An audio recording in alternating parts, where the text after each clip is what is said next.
نحمدہ ونصلی علی رسولہ الکریم اما بعد السلام علیکم ورحمۃ اللہ وبرکاتہ۔ خلاصۃ القرآن رکوع برکوع، رکوع نمبر سورہ النساء، رکوع نمبر 9 آیت نمبر 60 سے لے کر 70 تک۔ اس رکوع کا جو ٹاپک ہے وہ یہ ہے کہ اطاعت رسول صلی اللہ علیہ وسلم سے گریز منافقانہ روش ہے۔ 9ویں رکوع میں منافقانہ روش کا بیان ہے کہ منافقین قرآن کا حکم ماننے کو تو تیار ہیں لیکن رسول اللہ صلی اللہ علیہ وسلم کی اطاعت کے لیے تیار نہیں۔ یہی روش منکرین سنت کے لیے ہے۔ وہ قرآن کے احکامات کو ماننے کے لیے تو تیار ہیں لیکن حدیث رسول صلی اللہ علیہ وسلم کو تسلیم نہیں کرتے۔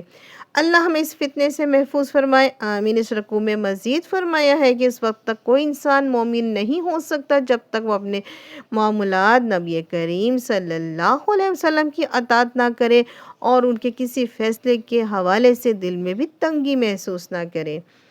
رکوع نمبر 10 آیت نمبر 71 سے 76۔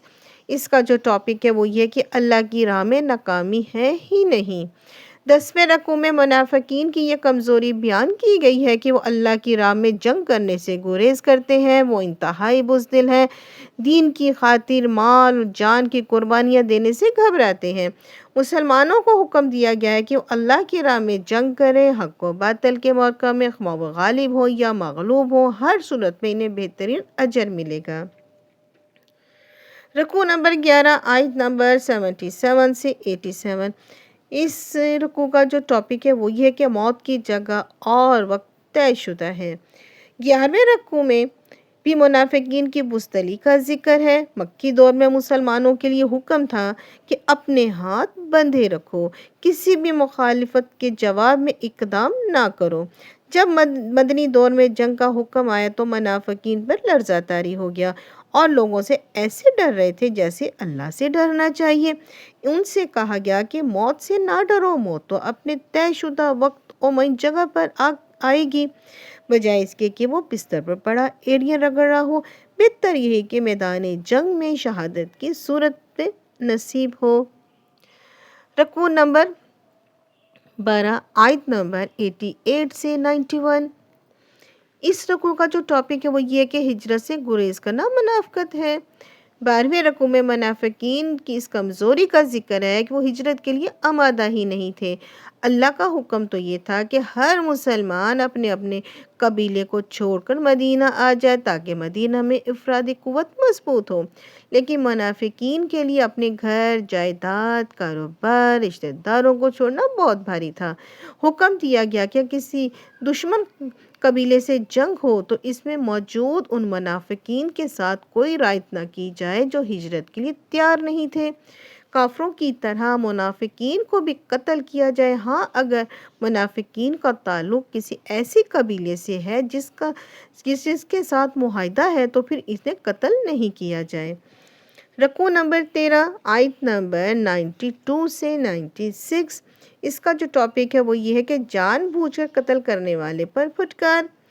13ویں رکوع میں ارشاد ہوا ہے کہ مومن کے لیے ممکن ہی نہیں کہ وہ کسی مومن کو جان بوجھ کر قتل کرے، ہاں غلطی سے ایسا ہو سکتا ہے تو اس صورت میں کفارہ ادا کرنا ہوگا جس کے لیے رہنمائی اس رکوع میں دی گئی ہے۔ البتہ اگر کوئی جان بوجھ کر جرم کرے گا تو اس کے لیے وعید نازل ہوئی، اور جس نے قتل کیا کسی مومن کو جان بوجھ کر تو اس کی سزا جہنم ہے، ہمیشہ رہے گا اس میں، اور اللہ اس پہ غضبناک ہو اور اسے رحمت سے محروم کر دیا، اور اس کے لیے بڑا عذاب ہے۔ یہ جرم ہمارے ہاں بہت عام ہے۔ اللہ ہمیں ایک دوسرے کی جان کا احترام کرنے کی توفیق عطا فرمائے، آمین۔ رکوع نمبر 14 آیت نمبر 97 سے 100۔ اس کا جو ٹاپک ہے وہ یہ کہ ہجرت کرنے والے کو حسرت ناک موت۔ 14ویں رکوع میں ان منافقین کی حسرت ناک موت کا نقشہ کھینچا گیا ہے جو اللہ کی راہ میں ہجرت کرنے سے محروم رہے۔